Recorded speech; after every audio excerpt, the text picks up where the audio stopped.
அருமையானவர்களே, சுவர்க்கம் எப்படியாப்பட்ட இடம் என்பது எங்களுக்கு தெரியும்.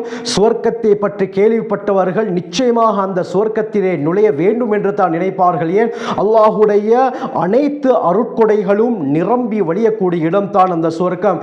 இதே போல நரகம் அல்லாஹுடைய முழு கோபமும் இருக்கக்கூடிய இடம். அந்த இடத்திற்கு யாருமே போவதற்கு விருப்பப்பட மாட்டார்கள். ஆனால் ஹஜ்ரத் ஜிப்ரீல் அலைஹிஸ்ஸலாம் அவர்கள் இந்த சுவர்க்கத்தையும் நரகத்தையும் பார்த்துவிட்டு வந்ததற்கு பிறகு அல்லாஹ்விடத்திலே என்ன சொன்னார்கள் தெரியுமா? யா அல்லாஹ், இந்த சுவர்க்கத்திலே யாருமே நுழைய மாட்டார்களோ என்று நான் பயப்படுகிறேன்.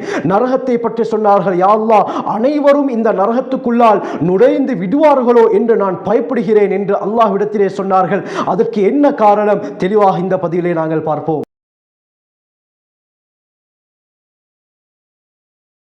அல்ஹம்துலில்லாஹி ரப்பில் ஆலமீன், அஸ்ஸலாத்து வஸ்ஸலாமு அலா ரசூலில்லாஹி அம்மா பஅத். கண்ணியத்திற்குரிய இறைவனின் நல்லடியார்களே, அல்லாஹ்வின் சாந்தியும் சமாதானமும் என்றென்றும் நம் அனைவர் மீதும் உண்டாவதாக.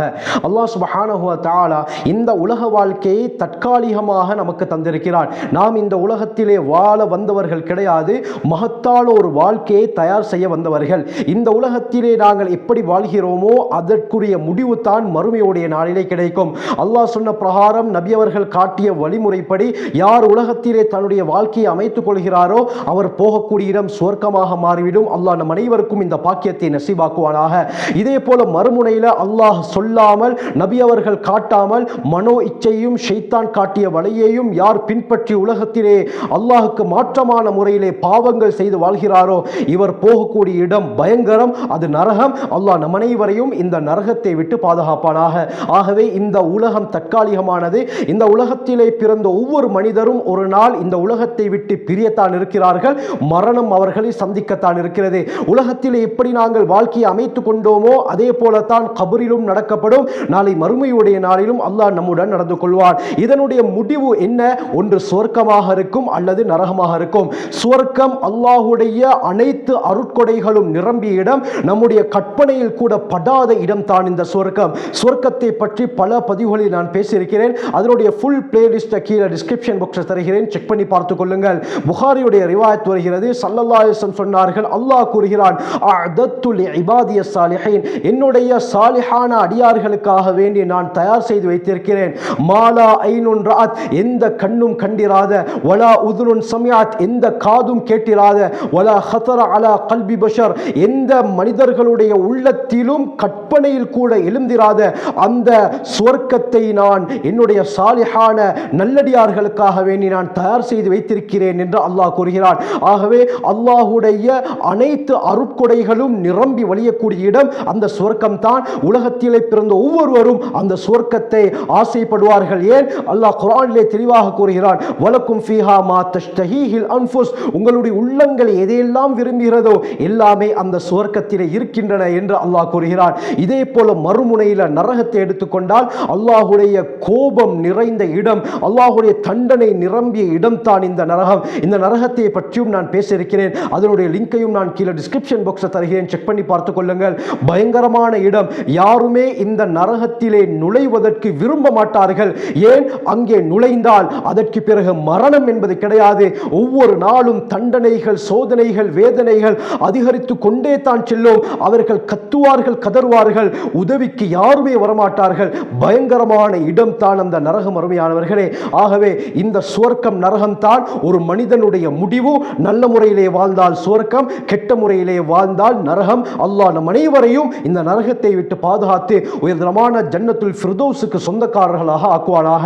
அபூதாவுதுடைய 4744வது ரிவாயத், அபூ ஹுரைரா ரலியல்லாஹு அன்ஹு அறிவிக்கிறாங்க, அல்லாஹ் சுப்ஹானஹு வ தஆலா எப்பொழுது இந்த சுவர்க்கத்தை படைத்தானோ ஜிப்ரீல் அலைஹிஸ்ஸலாம் அவர்களை பார்த்து, இத்ஹப் ஃபன்துர் இலைஹா, நீங்கள் சுவர்க்கத்துக்குள்ளால் சென்று அது எப்படி இருக்கிறது என்று பார்த்துவிட்டு வாருங்கள் என்று ஜிப்ரீல் அலைஹிஸ்ஸலாத்தை அல்லாஹ் அனுப்புகிறார். ஜிப்ரீல் அலைஹிஸ்ஸலாம் சுவர்க்கத்தை பார்க்கிறார்கள். முழுமையாக சுற்றிவிட்டு அந்த சுவர்க்கத்துடைய எல்லா அருட்கொடைகளையும் பார்த்துவிட்டு அல்லாஹ்விடத்திலே வந்து கூறுகிறார்கள், ரப்பி வ இஸ்ஸத்திக், என்னுடைய இரட்சகனே உன்னுடைய கண்ணியத்தின் மீது சத்தியமாக இந்த சுவர்க்கத்தை பற்றி கேள்விப்படக்கூடிய எந்த ஒருவரும் நுழையாமல் இருக்க மாட்டார்கள்.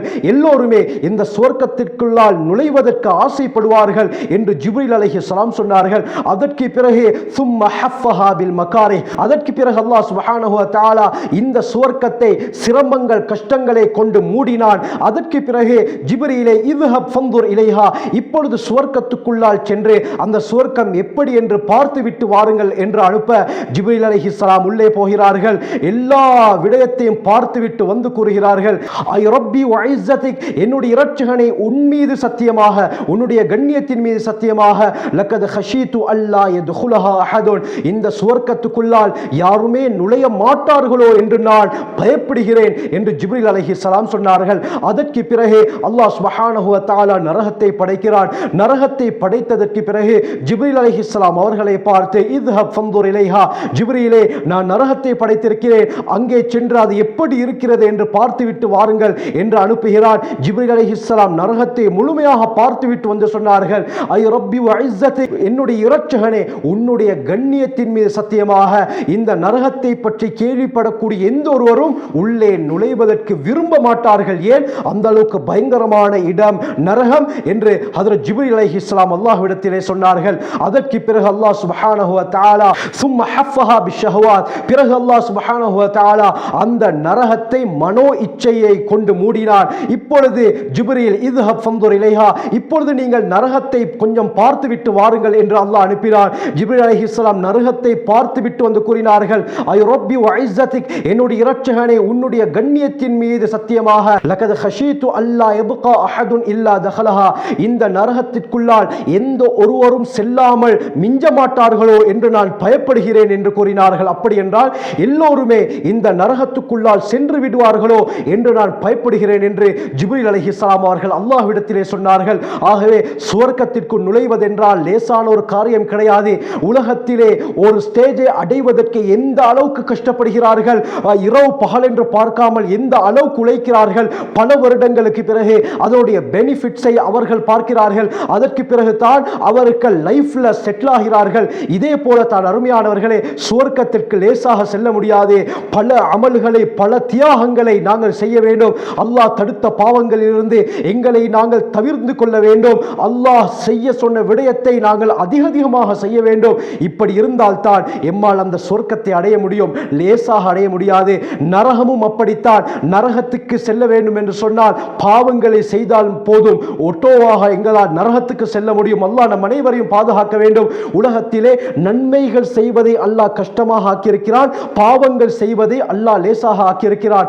ஆகவே எங்களுடைய மனோ இச்சையை பின்பற்றி, ஷைத்தானுடைய வழியை பின்பற்றி இந்த உலகத்திலே நாங்கள் வாழ்க்கை அமைத்தால் நம்முடைய முடிவு பயங்கரம். அருமையானவர்களே, பாவங்கள் செய்வது என்பது லேசான ஒரு விடயம். நாவை திறந்தால் பொய் பேசலாம், மற்றவர்களை பற்றி கோல் சொல்லலாம், புறம் பேசலாம், இதே போல மற்றவர்களை பற்றி இட்டு கட்டலாம், நேரம் தான் செலவாகும். இதிலே பலர் இன்பத்தை சுவைத்துக் கொண்டு தான் இருக்கிறார்கள். அல்லாஹ் தான் பாதுகாக்க வேண்டும். இதே போல பொருளாதாரத்தை எடுத்துக்கொண்டால் ஹராமான எத்தனையோ வழியில் நாங்கள் சம்பாத்தியத்திலே ஈடுபடலாம். அது லேசாக்கப்பட்டிருக்கிறது. ஹலாலான முறை தான் கஷ்டம், ஆனால் ஹராமான முறையில் பல விதத்தில் லேசாக நாங்கள் பணத்தை சம்பாதிக்கலாம். அப்படி இருந்தோம் யார் அல்லாஹ்வை பயந்து இந்த ஹராமான எல்லா காரியங்களை விட்டு தன்னை பாதுகாத்து ஹலாலான முறையை பின்பற்றி உலகத்திலே வாழ்கிறார்களோ இவர்களுக்கு அல்லாஹ் சொர்க்கத்தை வாஜிபாக ஆக்கிறான், நரகத்தை ஹராமாக ஆக்குகிறான். ஆகவே பாவத்தை அல்லாஹ் லேசாக ஆக்கியிருக்கிறான். அப்படி இருந்தும் அதிலிருந்து நாங்கள் தவிர்த்து கொள்ள வேண்டும். ஏன்? பாவத்தை லேசாக்கியதின் காரணமாக நரகத்திலே நுழையக்கூடியவர்களும் அதிகம். அருமையானவர்களே, ஆகவே அல்லாஹ் சொன்ன பிரகாரம் நபி அவர்கள் காட்டிய வழிமுறைப்படி உலகத்திலே நாங்கள் எங்களுடைய வாழ்க்கையை சிறந்த முறையிலே அமைத்து அல்லாஹுடைய அருட்கொடை நிறைந்த அந்த ஜன்னாவை அடையக்கூடிய கூட்டத்தில், அதுவும் உயர்ந்த சொர்க்கமாகிய ஜன்னத்துல் ஃபிர்தௌஸ் என்ற சொர்க்கத்தை அடையக்கூடிய கூட்டத்தில் அல்லாஹ் எங்களையும் எங்களுடைய குடும்பத்தாரையும் நம்முடைய பரம்பரையினரையும் நம்முடைய சந்ததியினரையும் பூரா முஸ்லிம் உம்மத்துக்கும் அல்லாஹ் இந்த பாக்கியத்தை நசீவாக்குவானாக. ஜஸாக்குமுல்லாஹு கைர். வாஹிரு தஅவானா அல்ஹம்துலில்லாஹி ரப்பில் ஆலமீன்.